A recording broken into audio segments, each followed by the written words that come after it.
বুড়া ছিলাম না। আমার বয়স যখন 16 বছর আছে তখনও না আমি তেড়া হয়েছি, কারণ আমার তখন গাঁড় মোটা হয়েছে। কিন্তু আমার আব্বা চাইলে তো আমার 7 বছর বয়সে আরেকটু শক্ত করে ধরে রাখলে আমার নামাজি বানাইতে পারতো।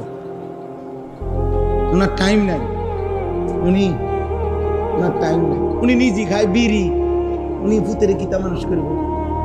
বিড়ি খাই না বেড়াই কেমনে কইব যে ভূত মানুষের মতো মানুষ হও? ভূতে যদি আব্বা আমনের মতো নি, হ্যাঁ বলেন না? এই জন্যই তো পিছায় গেছে, এই জন্যই তো পিছায় গেছে। নিজে নাফরমান, এই জন্য হিম্মত নাই।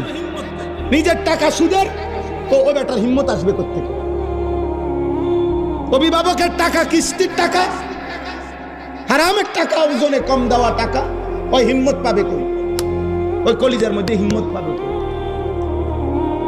এই জন্য চিন্তা করে বাদ দে।